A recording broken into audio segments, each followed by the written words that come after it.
রাধে রাধে বন্ধুরা, good morning. কেমন আছো তোমরা সবাই? আশা করি ভালো আছো। নতুন একটা দিন, নতুন একটা সুন্দর সকালে তোমাদের সবাইকে অনেক অনেক স্বাগত, অনেক অনেক ভালোবাসা নিয়ে নতুন আরও একটা সুন্দর ব্লগ স্টার্ট করছি। সকালবেলায় ঘুম থেকে উঠে পড়েছি। দেখো এদিকে উঠোনটা আমার শাশুড়ি মা ঝাড়ঝুড় দিয়ে নিয়েছে। আমি এখন ল্যাপা পোছাটা করে ফেলি তাড়াতাড়ি করে। আর ততক্ষণ অবধি তোমরা আমার ভিডিওটা পুরোটা সম্পূর্ণ দেখো, আশা করছি তোমাদের খুব ভালো লাগবে। আর তোমরা যে আমাকে এত ভালোবাসো, এত দিক থেকে এত রকমভাবে সাপোর্ট করো, আবার কত সুন্দর সুন্দর কমেন্ট করো, কমেন্ট করে আমাকে যেটা ঠিক সেটাও বলো, যেটা ঠিক না সেটাও আমাকে বোঝাও। তো সত্যি আমার খুব সত্যি কমেন্টগুলো পড়তে না আমার খুবই ভালো লাগে। আর তোমাদের কমেন্টগুলো পড়ার পরে মনে হয় কি ভিডিও করার প্রতি আরও উৎসাহ বেড়ে যায়। মনে হয় যেদিনকে মনে করি যে না আজকে ভিডিও করব না, থাক, কিন্তু না, তোমাদের সেই কথাগুলো মনে পড়লে মনে হয় কি যে না, বসেই তো থাকবো, ভিডিও চলো স্টার্ট করি। তো দুটো দিদি ভাইয়ের নাম করছি, ঠিক আছে, দুজনার নাম করছি। দুজনা বলেছে যে আমার ভিডিও খুব ভালো লাগে, প্লিজ প্লিজ নাম নিও। তো ফারজানা আর হচ্ছে পূজা, তো দুজনাই আমাকে কমেন্ট করেছে। তো আমার ভিডিও ভালো লাগার জন্য থ্যাংক ইউ সো মাচ। আর জানো তো বন্ধুরা, চলো একটা কথা তোমাদের সাথে শেয়ার করি, ঠিক আছে। আমার একটা চ্যানেল আছে বান্টিজ শর্টস নামে, ঠিক আছে। ওই চ্যানেলটাতে না আমি মানে একটা করে শর্ট ভিডিও দিতাম আর কি, বড় ভিডিও এখনও অবধি দিইনি। ভাবছি ওই চ্যানেলটাতে মানে কিছু কিছু ভিডিও দেবো, প্রতিদিন দিতে না পারলেও একদিন দুদিন পর পর দেওয়ার চেষ্টা করব। তো ওই চ্যানেলটাতে আমি কি ভিডিও দেব তোমরা প্লিজ একটুখানি কমেন্ট করে জানাবে, ঠিক আছে। তোমরা ওই চ্যানেলটাতে আমার শুধু শর্ট ভিডিওই দেখতে চাও, নাকি ওই চ্যানেলটাতে আমি ব্লগও দেব, না কি ভিডিও দেখতে চাও তোমরা প্লিজ একটুখানি কমেন্ট করে বলো, ঠিক আছে। আর তোমরা যদি বলো যে ছোট্টখাট্টো করে মানে ব্লগ শেয়ার করতে ওই চ্যানেলটাতে, আমি সেটাও করতে পারি। আবার তোমরা যদি বলো যে শুধু শর্ট ভিডিও দাও, তো সেই শর্ট ভিডিওগুলোও শেয়ার করতে পারি। তোমরা আমাকে প্লিজ কমেন্ট বক্সে কিন্তু জানাতে ভুলবে না, ঠিক আছে। আর তো দেখো ল্যাপা পোছা কমপ্লিট হলো। আর এখন কলপারে এই যে নেতাটা ভালো করে ধুয়ে নিলাম। এখন চলো বাসনপত্রগুলো বের করে নিয়ে আসবো, বের করে নিয়ে এসে তোমার ধুয়ে মেজে নেব। একটু পরেই তোমার মিস্ত্রি কাকুরা চলে আসবে। আর কালকে ওই দিক দেখেছিলে যে তাঁতের চালা আমার রান্নাঘরটা পুরো ভেঙেছিল। আর আজকে আসবে আমার শাশুড়িমার এই ভিতের ওপরে মানে ঘর করবে আর কি, রান্নাঘর করবে, তো সেই ঘর করবে। তো দুজন মিস্ত্রি কাকু আছে, মিস্ত্রি কাকুরা চলে আসবে। তো চলো ততক্ষণ অবধি তাড়াহুড়া করে কাজগুলো সেরে ফেলি, একটু পরেই চলে আসবে। আর আজকের ওয়েদারটা না একদম বাজে ওয়েদার, তোমরা দেখেই বুঝতে পারছো, এখন অবধি রোদ উঠিনি, একদম মেঘলা মেঘলা ওয়েদার। আর যেদিনকে না মেঘলা হয় না, মেঘলা করলে কিন্তু সত্যি মানে মনটাও ভালো লাগে না, ভিডিও করতেও মন চায় না, কোনো কাজের প্রতি না মনই বসে না। মানে সেদিন যেন কেমন যে লাগে কি বলবো, কিছুই ভালো লাগে না। আর একটুখানি রোদ উঠলে ঝলমলে তাহলে কত সুন্দর লাগে বলো তো, কত ভালো লাগে, কাজেও মন বসে। তো দেখো তোমাদের সাথে কথা বলতে বলতে আমার কতগুলো কাজ করা হয়ে গেল। এদিকে আমি বাসন কটাও মেজে ফেললাম, ওদিকে ল্যাপা পোছাটাও হয়ে গেল।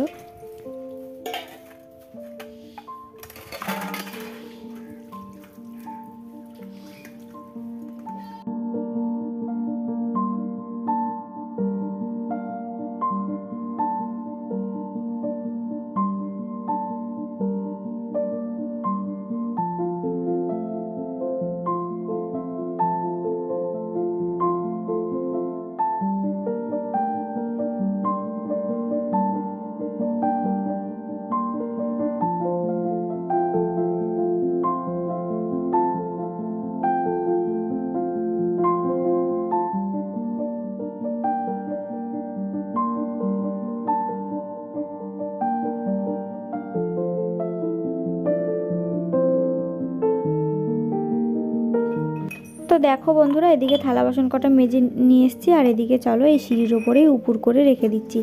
আর আজকে দেখবে কড়াইটা কত কষ্ট করে পরিষ্কার করলাম, জানো তো বন্ধুরা। এই কড়াইগুলো না মানে একদিনও যায় না, মানে প্রতিদিন পুড়ে যায়। আজকে মাছ ভাজতে গেলে পুড়ে যাবে, কিছু ভাজাভুজি করতে গেলে পুড়ে যাবে। তো তবুও একটু কষ্ট মষ্ট করে পরিষ্কার করলাম। আর এদিকে দেখো বন্ধুরা, তো গ্যাসটা তো এই সানসেটের পরে নিয়ে এসেছি। তো গ্যাসটা না ভালো করে একটু মুছে নিচ্ছি। এইগুলো হচ্ছে বিপিএলের থেকে পাওয়া গ্যাস, ঠিক আছে। এই ওভেনটা না একদম ভালো না, মানে তোমরা যদি পরিষ্কার করেও রাখি না, মানে কালো কালো যে রং করা যে চটা চটাগুলো না, সেগুলো না উঠে থাকে, মনে হয় কি পরিষ্কারই করিনি এমন মনে হয়। তো চলো, বাসন মাজা সাবান নিয়ে এসেছি, জল নিয়ে এসেছি, এখানেই ভালো করে ধুয়ে মুছে পরিষ্কার করে নিচ্ছি।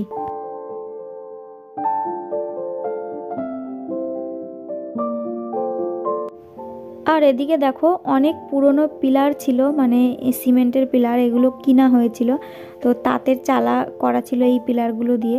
আর পিলার দিয়ে ঘর করলে কি হয় বলো তো, ঘরগুলো না মজবুত হয়, শক্ত হয়। বাঁশের যে খুঁটিগুলো হয় সেইগুলো দিয়ে ঘর করলে কিন্তু 10 বছর পরে হলেও ঘুনে খেয়ে যায়, ঠিক আছে। আর পিলার দিয়ে করলে কোনো চিন্তা নেই, বহুত দিন কেটে যাবে। আর এদিকে দেখো, গ্যাসটা কত সুন্দর চকচক করছে, সানসেটটা পুরো ধুয়ে মুছে পরিষ্কার করে নিয়েছি।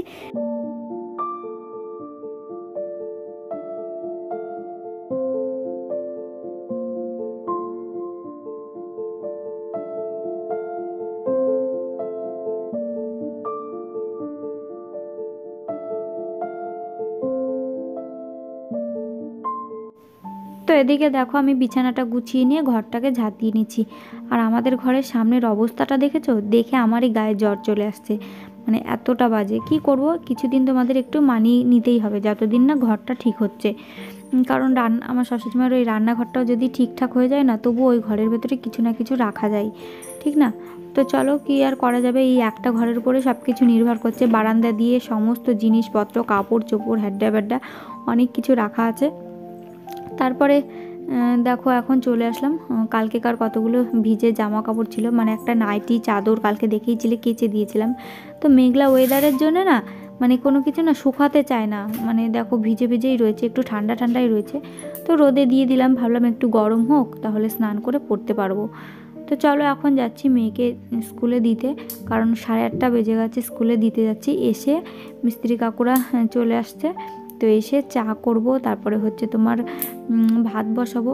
তো সকালের ভাতটা আমি মানে করি, আর দুপুরবেলার ভাতটা আমার শাশুড়িকে জুগিয়ে মুগিয়ে দিই, মানে তরকারি কুটে বেছে ধুয়ে, মাছ টাছ কেটে, মাছ আনুক মাংস আনুক ধুয়ে টুয়ে দিই। তারপরে আমার শাশুড়ি মা দুপুরবেলায় রান্না করে। তো চলো, এই দেখো মেয়েকে নিয়ে সোজা চললাম স্কুলে দিতে। বেশি দূর যাব না, অল্প একটুই যাব।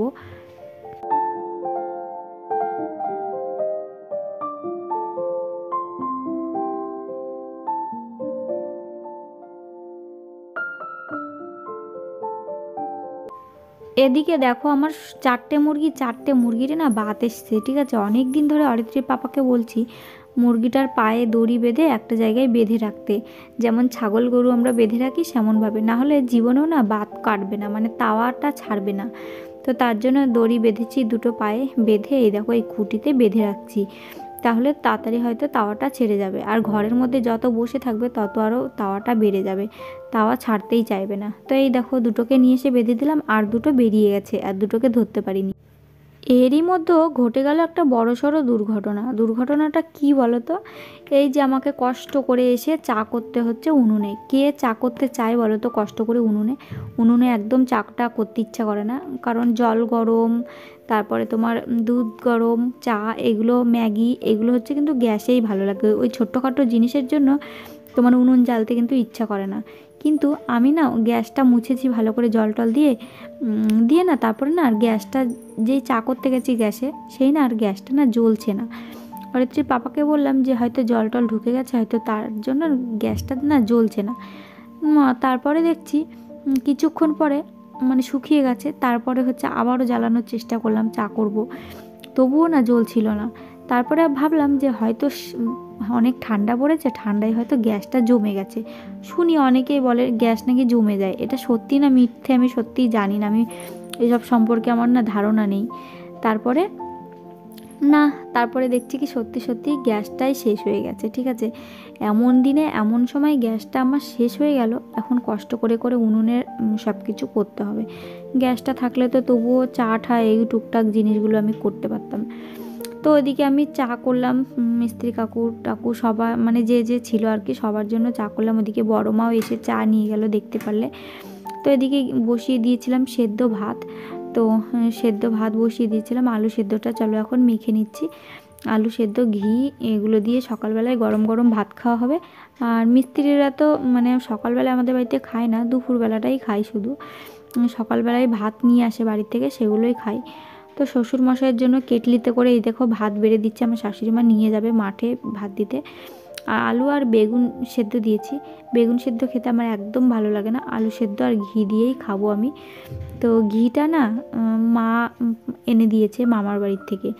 তো ওদিকে খাওয়া দাওয়ার পর্ব কমপ্লিট করে চলে আসলাম এদিকে গরম জলে কতগুলো সোয়েটার, আমার নাইটি, গামছা এগুলো একটুখানি ভিজিয়ে দেবো, বুঝলে। স্নান করার জন্য গরম জল দিয়েছিলাম, ভাবছি যে ওই ফাঁকেই একটুখানি দুটো একটা করে যদি না কাচি তাহলে খুব নোংরা হয়ে যাবে, আর অনেকগুলো একসাথে কাচতে গেলে তখন আবার কষ্ট হয়ে যাবে। তার জন্য দুটো একটা করে কাচছি, ঠিক আছে, তার জন্য ভিজিয়ে নিচ্ছি।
তো জামা কাপড় ভিজিয়ে কেচে ধুয়ে কমপ্লিট করলাম। এদিকে দেখো স্নান করাও কিন্তু আমার হয়ে গেছে। এখন সারা দিন পর এখন দেখতে পাচ্ছ একটুখানি রোদের দেখা পাওয়া যাচ্ছে হালকা হালকা। তো রোদ উঠে গেছে এখন। তো রোদে বসে বসে এখন তেল মাখবো, মাথার চিরুনি করব। তো বড় মাকে দিয়ে আমার শাশুড়ি বাজার আনতে পাঠিয়েছিল, একটা লাউ এনেছে, মটরশুঁটি নিয়ে এসছে, লবণ নিয়ে এসছে। অরিত্রীর পাপা গেছিলো বিচুলি আনতে ছাগলের জন্য, কারণ 50 টাকার করে বিচুলি আনলে না বেশি দিন যায় না, আবার কদিন পরে যেতে হয়। তো তার জন্য আজকে বলেছে 1 বস্তা বিচুলি আনবা, 100 টাকা দিয়েছিলাম, 100 টাকার বিচুলি আনবা। আর অরিত্রীর পাপা দেখো অনেক কিছু নিয়ে এসছে, পেয়ারা নিয়ে এসছে আমার জন্য, তারপরে প্রদীপ নিয়ে এসছে। এইটা সেই দিন যেদিনকে রাম মন্দির উদ্বোধন হলো সেই দিনকার ভিডিও, বুঝতে পারছো। 1 সপ্তাহ ভিডিও মানে তোমাদেরকে শেয়ার করিনি, কিন্তু প্রতিদিন ভিডিও করতাম যে পরবর্তী সময় যেন কোনো অসুবিধা না হয়, ভিডিও যেন আমি করতে পারি। তো প্রদীপ নিয়ে এসছে। তো এটা হচ্ছে সন্ধ্যাবেলায় প্রদীপটা জ্বালাবো। তো রোদে বসেই আছি, শাশুড়ি মা বললো এখানে বাঁধাকপি কাটো আর লাউটা কুচি করে কেটে দাও, মানে লাউটা হচ্ছে ডালে দেবে আর বাঁধাকপি ঘন্ট করবে। তো তার জন্য এই দেখো সব কিছু কেটে কুটে একদম রেডি টেডি করে দেব, তারপরে উনি রান্না করবেন। আর এদিকে দেখো মিস্ত্রি কাকুদের পিলারগুলো পুতা হয়ে গেছে, ওনারা এখন বাঁশের ঝাড়ে ঢুকেছে আর কি, বাঁশ কাটছে। তো বাতা টাতা করবে হয়তো। তো একদিনে তো আর কাজ কমপ্লিট হবে না, 3-4 দিন হয়তো লাগবে। একটু একটু করে তোমাদেরকে শেয়ার করব। তো এদিকে দেখো কুচি করে বাঁধাকপি লাউ কাটা হয়ে গেছে। তো বন্ধুরা দেখো এখন হচ্ছে তোমার দুপুর হয়ে গেছে, স্নান টান করে নিলাম, সবজি টবজিগুলো কাটলাম। আর এদিকে দেখো দুপুরবেলায় বড় মাদের গ্যাস থেকে এখন চা করে নিয়ে আসলাম মিস্ত্রি কাকুদের জন্য। তারপরে একটু পরে রান্নাবান্না হলে তারপরে খাওয়া দাওয়া করবে। তো এদিকে দেখো বাঁশ কেটে বাতাগুলোকে চেঁচে রাখছে, এগুলো হচ্ছে কালকে এসে আবার কাজ করবে।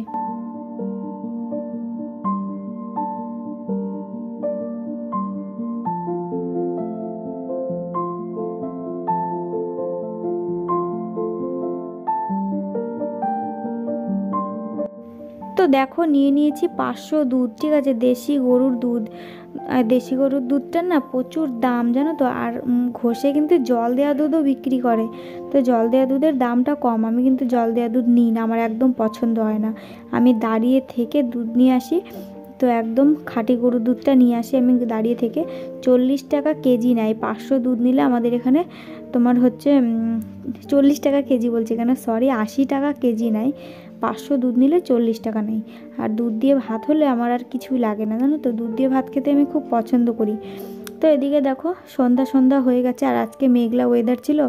আমার সোয়েটার অরিত্রীর সোয়েটার ভিজিয়ে কেচে দিয়েছিলাম, তো উঠোনে রোদ ছিল না, অরিত্রীর পাপাকে দিয়ে একদম বাথরুমের ছাদের উপরে মানে উঠিয়ে দিয়েছিলাম, তো ওগুলো এখন পেরে দিল ও। আর এখন দেখো সন্ধ্যা হয়ে গেছে, আর আজকে তো রাম মন্দির উদ্বোধন হওয়ার কথা ছিল, তো সেই দিনকার ভিডিও। তো তার জন্য দেখো 10টা প্রদীপ নিয়ে এসছে, মোমবাতি আনিনি, আমরা প্রদীপই জ্বালাবো। তো এই দেখো প্রদীপগুলো জ্বালিয়ে নিয়েছি। তো চলো এখন একে একে সব প্রদীপগুলো দিয়ে দিই, ঠাকুরের সামনে, তুলসী তলায়, তো সব জায়গায় দিই। আমরা কিন্তু এবার মানে প্রত্যেক বছর এবার থেকে 2 দিন করে দিওয়ালি মানে পালন করতে পারবো, এক কালী পুজো আর এক এই দিনটা রাম মন্দির উদ্বোধনের মানে দিন আর কি।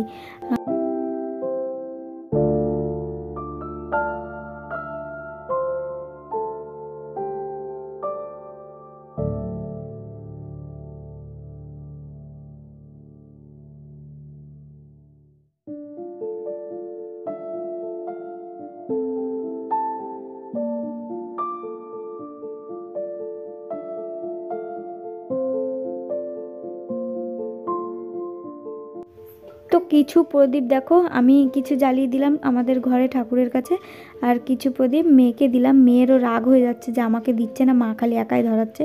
তো দেখো ও যাচ্ছে মানে আমাদের গোপাল সোনার মানে এই ঘরে যেখানে ঠাকুর পাতা আছে আমাদের, তো সেখানে যাচ্ছে, তো সেখানে জ্বালিয়ে দিয়ে আসবে প্রদীপগুলো।